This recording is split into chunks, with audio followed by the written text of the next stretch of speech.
نحمدہ و نصلی و نسلم علی رسول الکریم، اما بعد۔ جناب نبی کریم صلی اللہ علیہ وآلہ وسلم کا جو معراج تھا اس کو بیان کیا گیا۔ ایک بات اس میں یہ رہ گئی تھی کہ ابو جہل نے بڑا اس کو ڈھنڈورا پیٹا کہ یہ محمد علیہ السلام ایسی خبر لے آئے ہیں جس کے بعد جو ہے ابھی شاید اس پر کوئی ایمان نہیں لے آئے گا، بلکہ جو ایمان والے ہیں وہ بھی مکر جائیں گے۔ تو نبی علیہ السلام کو وہ جانتے تھے اور ان کو ذاتی طور پر پتہ تھا کہ نبی علیہ السلام نے کبھی بیت المقدس کا سفر نہیں کیا، تو معراج کی پہلی منزل بیت المقدس بتائی تو اس پر انہوں نے اعتراض کیا اور بیت المقدس کا متعلق سوال کیے کہ وہ بیت المقدس کیسا ہے، اس کا نقشہ کیسا ہے۔ تو حضرت جبریل امین نے وہ پورا نقشہ نبی کریم صلی اللہ علیہ وآلہ وسلم کے سامنے رکھ دیا اور حضور بتاتے گئے، تو ابو جہل اور اس کے ساتھیوں کو بڑی شرمندگی ہوئی۔ نبوت کے 11ویں سال میں 12 انصار آئے اور 12 کے 12 مسلمان ہوئے۔ تو انہوں نے عرض کی کہ یا رسول اللہ، ہمیں دین کون سکھائے گا؟ اتنا قرآن نازل ہو گیا ہے۔ اگر قرآن کریم کو ہم دیکھیں تو 114 صورتیں ہیں اور ان صورتوں کی تقسیم کی گئی ہے، یعنی ایک صورت مکی کہلاتی ہیں اور دوسری صورتیں مدنی کہلاتی ہیں۔ تو مکی صورتیں وہ ہوتی ہیں جو ہجرت سے پہلے نازل ہوئیں، اور مدنی صورتیں وہ ہوتی ہیں جو ہجرت کے بعد نازل ہوئیں، چاہے وہ مکے میں ہی نازل ہوں لیکن وہ ابھی مدنی کہلاتی ہیں۔ تو یہ دور ادوار میں تقسیم کی گئی ہیں، یعنی ہجرت سے پہلے جو صورتیں ہیں وہ مکی ہیں، ہجرت کے بعد وہ مدنی ہیں۔ اور مکی صورت کی تعداد 86 ہے، اور 86 ہے یا 88 ہے، اور باقی جو ہے 28، 86 وہ ہے اور 28 مدنی صورتیں ہیں۔ تو اس طرح یہ بن جاتی ہیں 114 صورتیں۔ تو ان انصاروں نے یہ عرض کی کہ یا رسول اللہ، اتنا قرآن نازل ہو گیا تو ہمیں کوئی آپ اپنا خلیفہ دے دیں، نمائندہ دے دیں، کوئی معلم دے دیں، اس کو ہم ساتھ لے جائیں، وہ ہمیں اسلام سکھائے، قرآن سکھائے۔ تو آپ نے اپنے صحابہ کرام پر نظر دوڑائی تو آپ کی نظر انتخاب جناب مصعب بن عمیر پر پڑی رضی اللہ تعالیٰ عنہ۔ حضرت مصعب سابق الاولین، جو پہلے ایمان لائے مہاجرین میں سے، جن کے بڑے اونچے شان ہیں، بڑے درجے والے ہیں، تو ان کی بھی بڑی زبردست شان ہے اور بڑی زبردست نبی علیہ السلام سے تعلق اور نسبت اور اللہ کا تقوی اور شوق۔ اس پہ اپنی مثال آپ ہے کہ پہلے کی زندگی جو گزری وہ آپ کی اس طرح تھی جس طرح شہزادے زندگی بسر کرتے تھے، کھاتے پیتے گھرانے کے تھے، نعمت اور ناز میں پلتے تھے۔ تو لیکن جب اسلام قبول کیا، لا الہ الا اللہ محمد رسول اللہ کی گواہی دی، تو مکے کے اس وقت کے معاشرے میں یہ تو بڑا قریش کے لیے روگ تھا، یہ تو ان کی یعنی پریشانی کا سب سے بڑا سبب بن جاتا تھا۔ تو اس کو جو ہے اپنے گھر والوں نے گھر سے نکال دیا، حضرت مصعب بن عمیر کو، اور کہتے ہیں کہ وہ جو لباس پہنتے تھے وہ عمدہ سے عمدہ ہوتا تھا، اور وہ جو خوشبو اور عطر لگاتے تھے تو اس کا اثر کافی دیر تک گلیوں میں رہتا تھا، اور لوگ سمجھ جاتے تھے یہاں سے حضرت مصعب گزر گئے ہیں۔ ابھی جب کلمہ پڑھا تو کلمہ ان کے لیے روگ بن گیا اور گھر والوں نے نکال دیا، لیکن یہ قرآن پاک کا شوق رکھتے تھے، اور جتنی بھی ابھی آیتیں صورتیں نازل ہوئی تھیں وہ ساری ان کو یاد تھیں، اور نبی علیہ السلام کے ساتھ پڑے رہتے تھے دارالارقم میں غالباً، کہ وہی ایک مدرسے کا کام کر رہا تھا، وہی ٹھکانہ تھا۔ تو ان کا حال بظاہر مشکل، یعنی الٹ ہو گیا تھا. جتنے وہ شہزادے تھے، قیمتی لباس، بڑے اچھے کھانے، تو وہ ساری چیزیں اس سے یعنی ہٹ گئیں. تو ظاہر ہے اس کا اثر جسم پر بھی معلوم ہوتا ہے. تو نبی علیہ السلام نے اپنی شفقت کی بنیاد پر، اور اس لیے بھی کہ وہ قرآن کے عالم بھی تھے، تو حضرت مصعب کو بھیجا ان کے ساتھ کہ مبلغ بن کر جائیں، اور وہ 12 ساتھی ان کا خیال رکھیں گے. تو پھر حضرت مصعب وہاں گئے اور 1 سال وہاں پر رہے، اور 1 سال کے اندر مدینے میں یہ انقلاب برپا ہوا کہ نہ کوئی کچا گھر بچا، نہ کوئی پکا گھر بچا. ہر ایک گھر میں اسلام کی روشنی داخل ہو گئی. تو ان 12 ساتھیوں کی جو بیعت تھی نبی علیہ السلام کے ہاتھ پر، یہ 12ویں سال میں تھی، اور اس کے سال کے بعد پھر 73 لوگ حج کے بہانے سے نبی علیہ السلام پر جو ایمان لا چکے تھے انصار میں سے، وہ حضور علیہ السلام سے ملنے آئے، دیکھنے آئے. تو لیکن مکے کے حالات کچھ ایسے تھے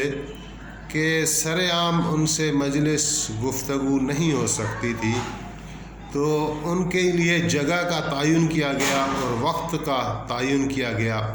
کسی جبل کی غار میں یا کسی جبل کے دامن میں رات کا کوئی حصہ متعین کیا گیا، جس میں نبی علیہ السلام نے فرمایا کہ میں تمہارے پاس آؤں گا رات کے فلانی وقت پر اور فلانی جگہ پر. تو وہ سارے جمع ہو گئے حضور کی زیارت کے لیے. ابھی اس کو بیعت عقبہ ثانی بولتے ہیں. وہ 12 افراد کی جو بیعت تھی اس کو بیعت عقبہ اول بولتے ہیں، اور اس کو بیعت عقبہ ثانی بولتے ہیں، اور اس کی تاریخ میں کافی اہمیت اور حیثیت ہے. تو آپ نے فرمایا جب ان میں گئے آپ رات کے حصے میں،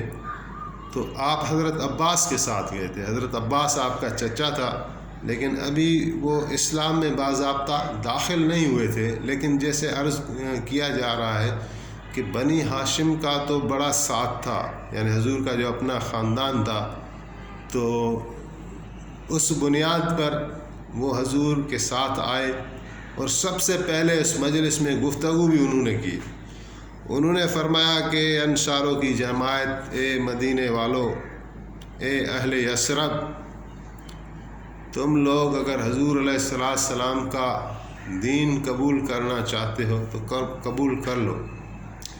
اور اگر آپ علیہ السلام کو دعوت دے کر اپنے شہر میں لے جانا چاہتے ہو تو لے جاؤ شوق سے. لیکن اس کے کچھ پہلو ہیں، وہ میں ابھی سے روشن کر دوں. وہ یہ ہے کہ حضور کو اپنے ساتھ لے جانے کا مقصد یہی ہے کہ کل کو لوگ عرب، عجم،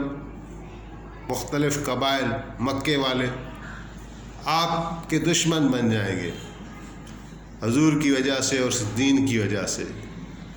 تو ایسا نہ ہو کہ آپ ادھر جب حضور کو لے جائیں اور آپ پر کوئی اس وجہ سے حملہ کر دے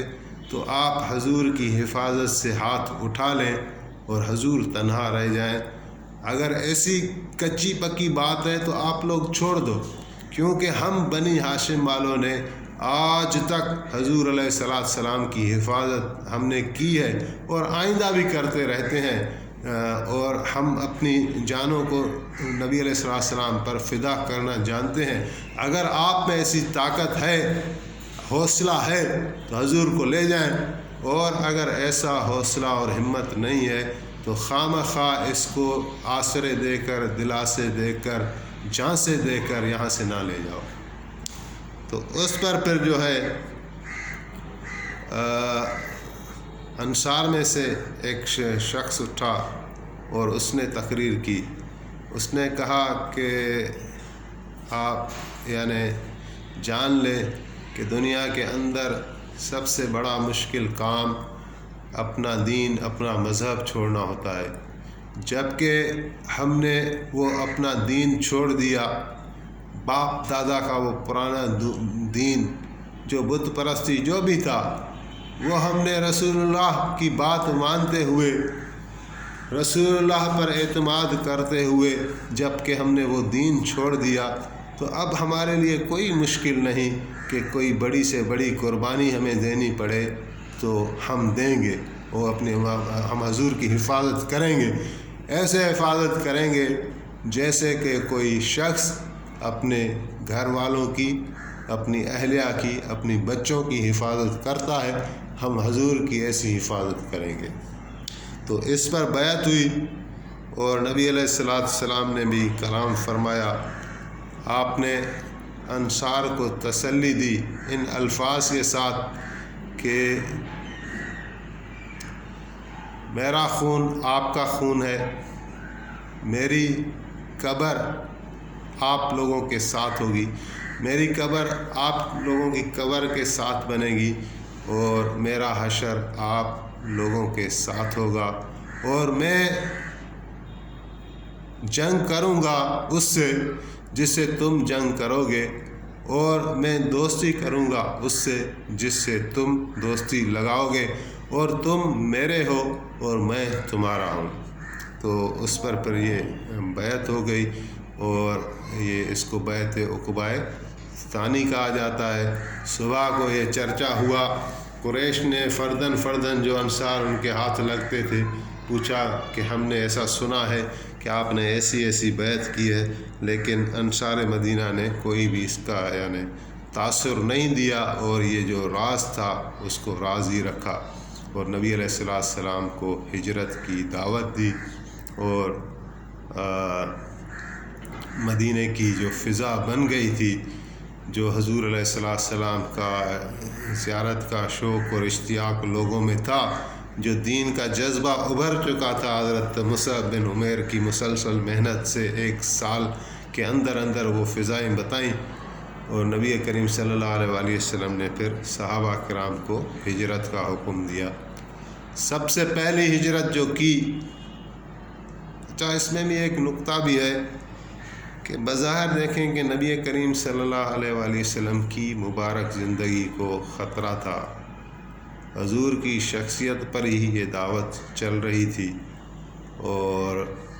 تحریک یہ چل رہی تھی، تو جب ہجرت کا موقع آیا تو ہونا تو یہ چاہیے تھا کہ سب سے پہلے نبی علیہ السلام کسی طرح ہجرت کر جاتے، اور صحابہ جو ہے وہ آہستہ آہستہ آتے، لیکن اللہ تعالیٰ نے اپنی قدرت کا اظہار فرمایا، نبی کریم صلی اللہ علیہ وسلم نے صحابہ کو حکم دے دیا کہ سب ہجرت کریں مدینہ عالیہ کی طرف، سوائے حضرت ابو بکر صدیق اور حضرت علی کرم اللہ وجہ الکریم کو، کہ آپ نے ان کو کوئی اشارہ فرما دیا کہ ان کو آپ نے روک رکھا اور باقیوں کو آپ نے حکم دیا۔ تو حضرت ابو سلمہ پہلے شخص ہیں، پہلے صحابی ہیں جنہوں نے ہجرت کی، اور ان کی گھر والی ہیں بی بی ام سلمہ رضی اللہ تعالیٰ عنہ، جو بعد میں نبی کریم صلی اللہ علیہ وسلم جب حضرت ابو سلمہ نے انتقال فرمایا تھا، تو جب ان کی عدت گزر گئی تو نبی علیہ السلام نے اپنا نکاح فرمایا بی بی ام سلمہ سے، تو اسی طرح وہ ام المومنین کے زمرے میں داخل ہو گئی، بڑی شان والی بیوی ہیں۔ ان کے جو سابقہ شوہر تھے حضرت ابو سلمہ، وہ بھی بڑے شان والے ہیں، احد کے موقع پر زخمی ہوئے تھے، بعد میں ان کا انتقال ہو گیا، تو نبی کریم صلی اللہ علیہ وسلم نے نماز جنازہ پڑھائی۔ نماز جنازہ میں 4 تکبیریں ہوتی ہیں، تو آپ علیہ السلام نے 9 تکبیریں کہیں، اللہ اکبر اللہ اکبر، اسی طرح 9 مرتبہ فرمایا۔ تو جب آپ نماز سے فارغ ہوئے تو لوگوں نے عرض کی کہ یا رسول اللہ، آپ سے سہو ہوا، آپ بھول گئے یا حکم تبدیل ہو گیا ہے؟ تو آپ نے فرمایا کہ نہ میرے سے سہو ہوا ہے اور نہ حکم تبدیل ہوا ہے، بات یہ ہے کہ ابو سلمہ 1000 تکبیر کا مستحق تھا، تو یہ بڑے شان والے تھے، تو سب سے پہلے انہوں نے ہجرت فرمائی، اور اس کے بعد جو ہے صحابہ چھپ کر رات کے ٹائم کسی میں ہجرت کرتے تھے، اور حضرت عمر فاروق نے جب ہجرت کی تو 20 بندوں کے ساتھ کی اور علی اعلان دن کے وقت کی اور خانہ کعبہ کا طواف کیا اور قریش کو مخاطب ہوئے کہ میں عمر بن خطاب ہوں اور میں نبی علیہ السلام کے حکم پر مکہ چھوڑ کر مدینے ہجرت کر رہا ہوں، تم لوگوں میں جس کا شوق ہو مرنے کا اور جس کو شوق ہو اپنے بچے یتیم کروانے کا تو وہ میرے سامنے آ جائے۔ حضرت علی کرم اللہ وجہ الکریم فرما رہے ہیں کہ میں کھڑا تھا اور قریش کے بڑے بہادر رئیس کھڑے تھے، لیکن کسی کو ہمت نہ ہوئی کہ حضرت عمر کا سامنا کر سکے، بلکہ جواب بھی کچھ نہیں دیا اور خاموش ہو گئے، اور حضرت عمر علی اعلان ہجرت کر کے چلے گئے مدینہ عالیہ۔ تو نبی علیہ السلام کی ہجرت جو ہے وہ انشاءاللہ دوسرے اس میں ایپیسوڈ میں بیان کی جائے گی۔